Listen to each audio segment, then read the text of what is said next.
I wish I could have posted more of these in real time while I was in Japan, but it was just too busy. For those that don't know Hard Off, they are a resale shop that tries to encourage reuse instead of just throwing things away, and they're all over Japan. They're clean and friendly, but you do have to get lucky since each one's inventory is different. My first experience didn't pan out for portables, but they sure had some MD decks. I didn't expect much from Akihabara since a lot of traffic might mean the good stuff is already gone.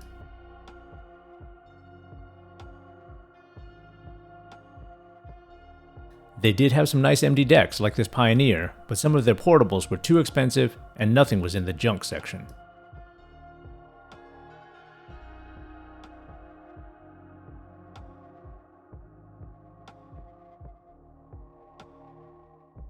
Next stop, Nagoya. Sorting through the junk bins is where you can find some potentially good stuff, and this gum stick made me feel like I was getting warmer. Still, no portables, but again, a lot of decks and component systems.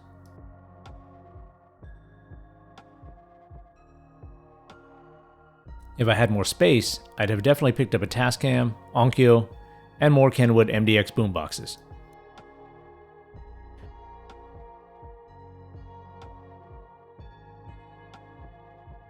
That MDX G7 on the left has the factory subwoofer also. I was on the hunt for portables, so I kept going. Next stop, Hisayama in Fukuoka. A friend was nice enough to drive to this more out-of-the-way one to the northeast of Hakata Station. Let's go inside. I didn't record too much video because I just don't want to be a nuisance. The first case after entering already was looking good in terms of portables. We see a Sharp MD-DS33 and a Sony MZE50, but let's check out the junk section. Here we go, discs and a Panasonic SJ MJ57.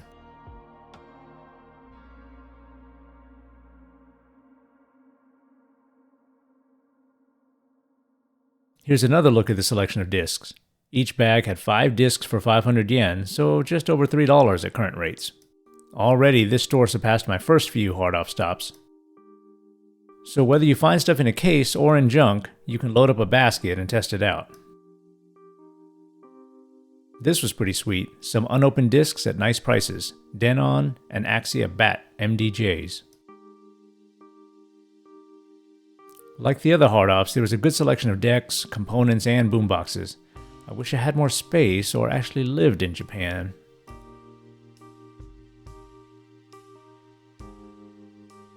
Nice to know that if I ever do need another MD component, I can definitely choose from a few over here.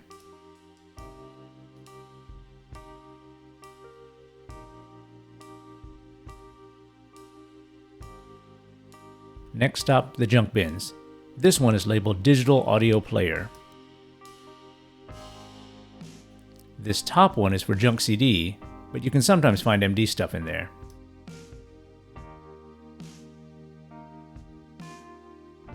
There's an old Sony, and here's a Panasonic SJ MJ19.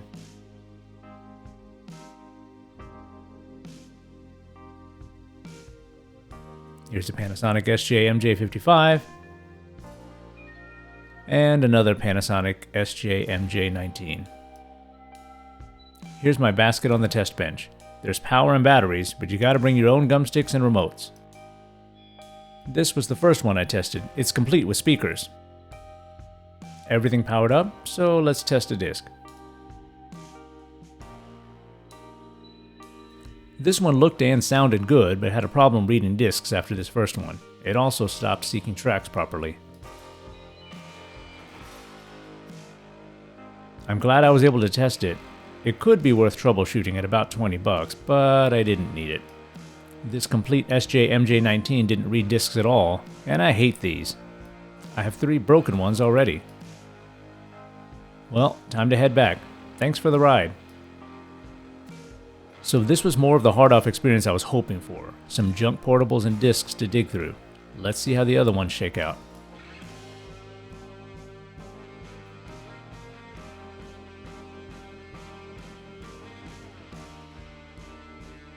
I'm really glad you can test units also. Make sure to bring a disc, remotes, and gum sticks or sidecars.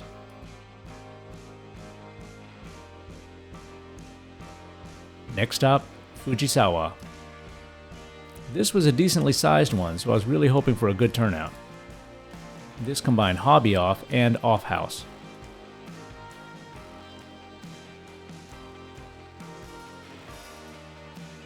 This big media shelf had VHS, cassettes, and MDs.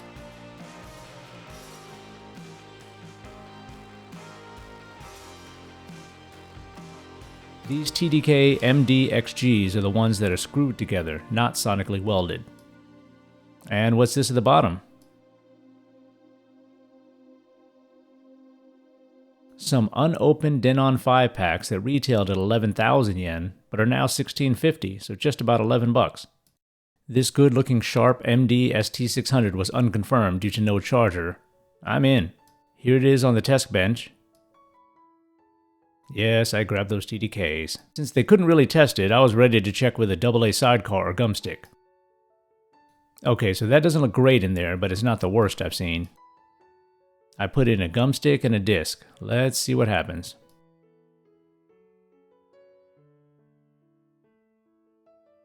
Power, that's a good sign.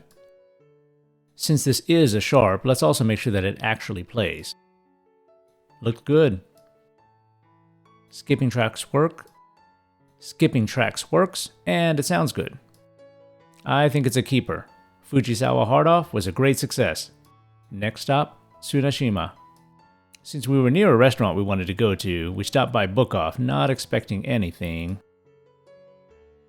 Turns out they had at least 4 MD portables. I tested out this Sharp MD-MS200 and a Kenwood DMC Q77. Both were in pretty good shape, and the clerk gave me a cassette to test them. The Kenwood DMC Q77 powered on just fine. The remote was in good shape, but the body was just okay.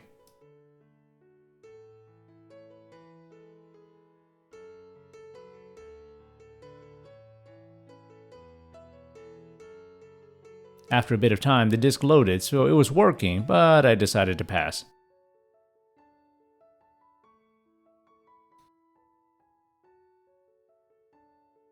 Next, the Sharp MD-MS200. You know I love these big slot loaders. I have these in silver and blue, and a Kenwood version as well.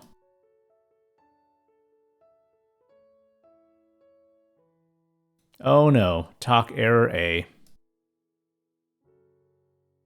Next up, Tomiokahigashi. This was quite a walk from the nearest station. Like some of the others, this hard-off was combined with an off-house.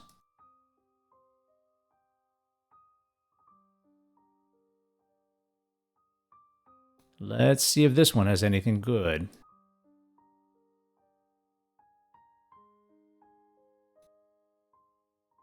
Nice Pioneer deck for 110 and a 6-month warranty. I definitely would have picked this up. A few more decks, components, and a Sony portable rounded it out. Just not as good as the others. So back to the hotel room in Sakuragi-cho, and let's see what I got.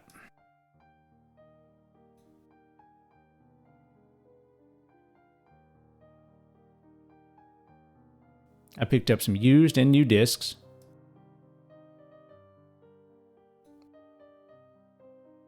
These are the unopened Denon 5 packs.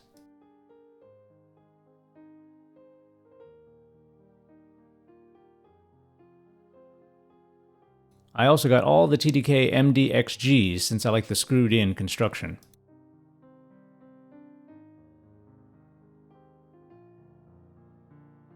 Let's check out these random ones.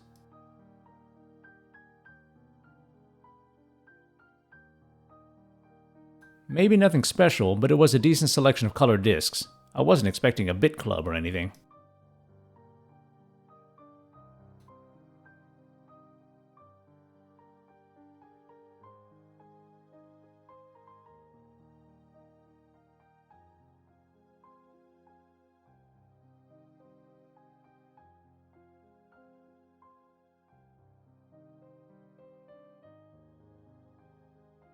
I just noticed this yellow one has a track list on the back.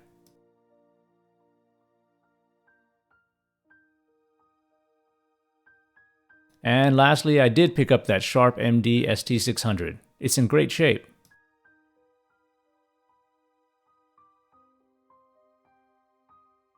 I've had a few of these. They're nice players that don't use Sharp's balanced headphones, but have been pretty reliable.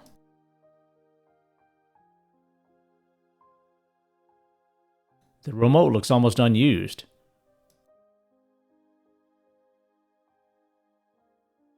Original earphones were included too. I really don't need another player, so I'm going to give this one away. Stay tuned for the official post and video, which will go live soon. As always, thanks for watching.